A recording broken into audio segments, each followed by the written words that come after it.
Hey VC, this is Harvey of Spinning the Black Circle, and welcome to Friday Night Vinyl. Hope everyone's doing well, doing good things, and is ready for the weekend. So tonight's topic, and this is a short video upload, is are audiophile reissues worth it? I mean, really? It's a great question, because on the one hand, the proliferation, probably since the pandemic, of high quality records pressed by the best mastering engineers in the world, from the original master tapes in a great pressing plant on low noise floor vinyl, is a great thing. It gives you and I access to some of our favourite music, the best we've ever heard it. On the other hand, these things come at a premium. Sometimes twice the price of an original pressing of an album. 2, 3 times, 4, 10 times the cost in some instances. And let's be honest, this is the human race, so someone somewhere is going to try and make a fast buck out of you and I in this sort of market where they can.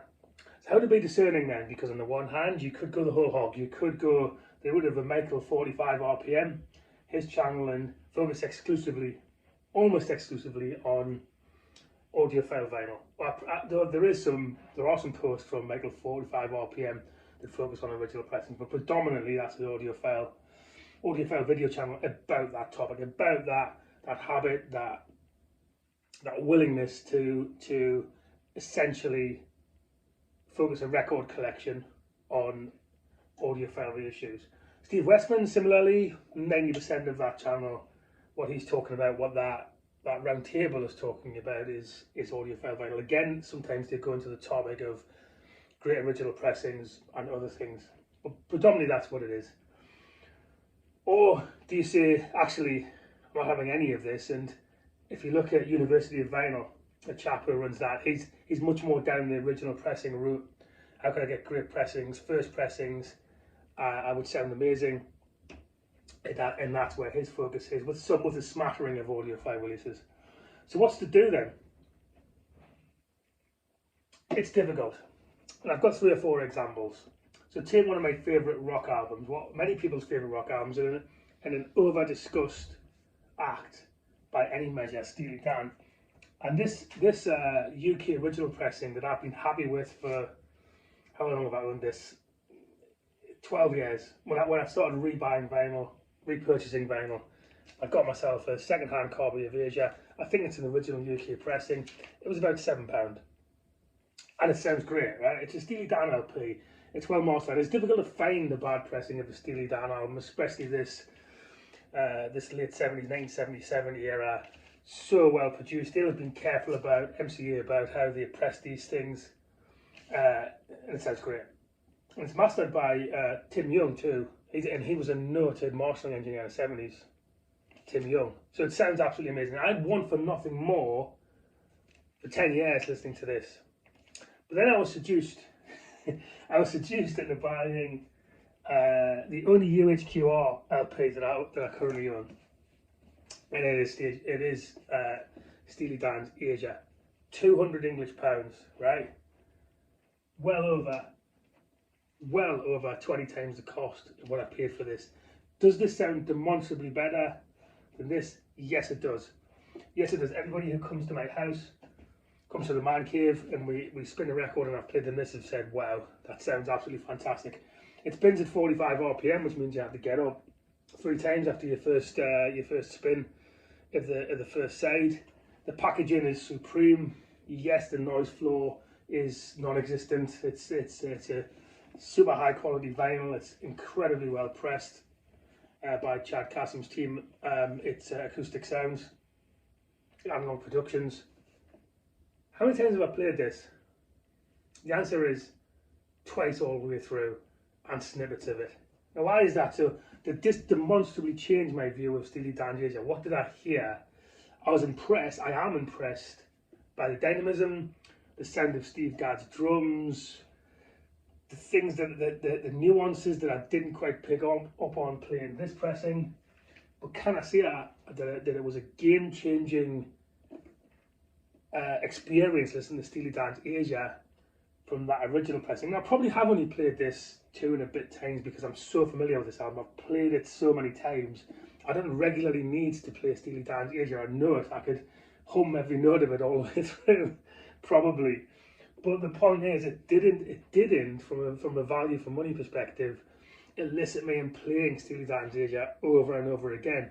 So what's the replay value of something if even at this quality, I'm not playing it over and over again? So that might change, because hopefully I listened to this many times over many years, but as stands, then it ain't racking up 20 times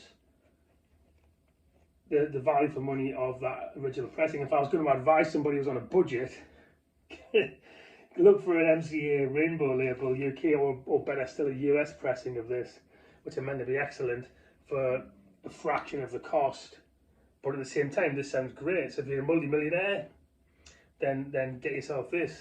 But it does leave me to question, and it's probably why it's the only U with QR I've ever bought. Not because of the quality of it, it's fantastic, but did it actually demonstrably, to this extent, improve my understanding of Steely Dan's Asia as an LP, or drastically improve my listening experience of enjoying this LP? So far, probably not. Let's take it down a notch, because that's an extreme example. And the supposed audiophile reissue program that's applied to Joni Mitchell's classic 70s catalogue. Now, I did have Blue as a Bernie Grundman reissue, and it sounded appalling compared to the original first UK pressing I have. The difference is ridiculous, and this isn't far away. The difference between supposed Bernie Grundman Rhino vinyl reissue of Court and Spark, it's almost unplayable. The mastering lacks dynamism. It sounds tinny, CD-like in terms of the lack of life force in it, compared to this UK original pressing, ironically also mastered, I believe, by Bernie Grundman, which sounds full of life, dynamic, nuanced, rich, analog, to be honest. I think this is sourced from an original analog master tape, I'm not sure, but it's certainly Bernie Grundman plated, right? And I cannot recommend this at all. I can recommend, probably for about 20 UK pounds, the original pressing, UK pressing of Corn Spark. The same with the other 70s Joni LPs, right? That's my experience. So, is that audiophile? Yeah, it's not premium price, but it's a reissue that's bracketed as something that is from the original master tapes, I think, or certainly mastered by Bernie Grundman, a noted mastering engineer, and I can't recommend it compared to this original pressing. On the other hand, you get into something like Blue Note Records and Tone Poets, it's a different kettle of fish. An original mono pressing of John Coltrane's Blue Train, one of the most famous Blue Note LPs ever.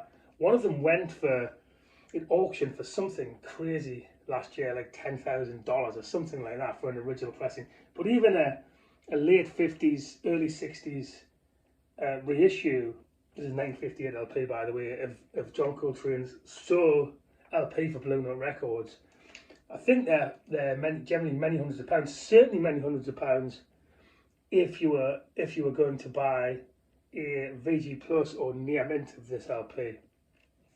And so this Tone Poet, mastered by Kevin Gray on Joe Harley's Tone Poet reissue program, I think goes for about £40, even on overpriced sellers like Amazon. So the relative value of this, which sounds absolutely fantastic, audiophile from the original master tapes, compared to, ironically, the many times it would cost you to buy an original pressing of Blue Note, which is very unlikely to be in this sort of condition.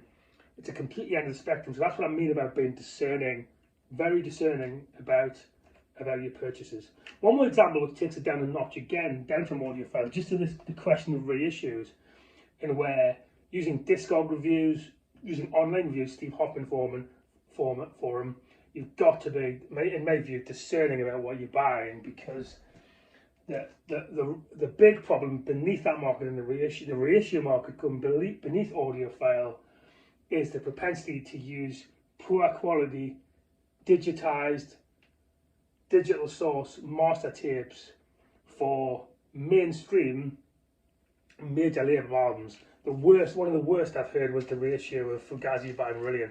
And this is the first time I've experienced Fugazi by Marillion. I bought it on a reissue 2 years ago. This is a major label reissue, and this sounds dreadful. It sounds like you cut it from a CD, lacking any dynamism, any life to it at all, to the extent that I thought it must be the original recording. It must have been a poorly recorded LP in the first place because it lacks any life. All right? But then I just happened to chance upon an original pressing for about £8, I think it was, UK pressing of Fugazi. Wow, absolutely tremendous. AMI yellow label, nothing special about it, just the original pressing. You know, freshly minted, of course, the first year from the plates and the master tapes, in VG Plus stroke mint condition. There's no way I'll ever pay Fugazi's Marillion reissue again, because I've got this. I should probably sell this and give the buyer a warning of how bad it is. But see, so again, you know, the key here is, and the whole point I'm making is that even blind following of reviews is not the answer. Because if I look at Steely Dan Deja and the weight of this is the best reissue ever, the weight of those statements online from everyone from Steve Westman to Mazzy, and they're not wrong, but you've got to think, is this really going to, I know this LP, is it really going to increase my enjoyment of this album so much? I could have bought, you know, 15 amazing LPs instead of that UHQR of Steely Dan Asia. Am I going to sell it, give it back? No, but I'm concerned that I've bought it for that price, and I may not get the listening enjoyment out of it. It's kind of sitting there as an item. I almost feel guilty for not playing it, right? So that's the thing, is yes, use online reviews.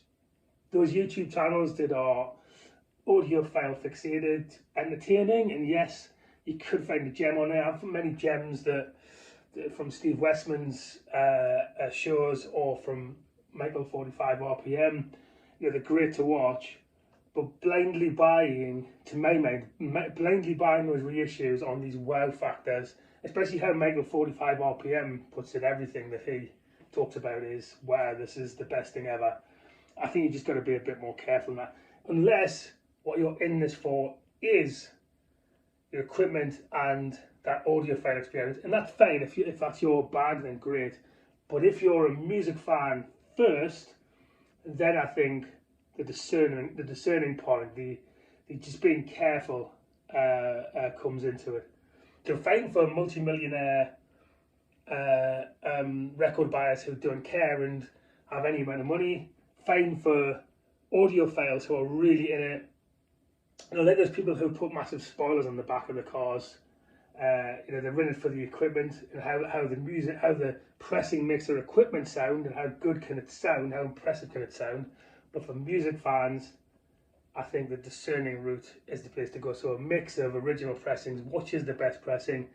Is this really worth my money on pressing A versus pressing B? And that, my friends, is what I've got to say tonight. However you listen to your music, on whatever pressing, whatever format, enjoy it. And I'll see you soon. And that was Friday Night Vinyl. Bye.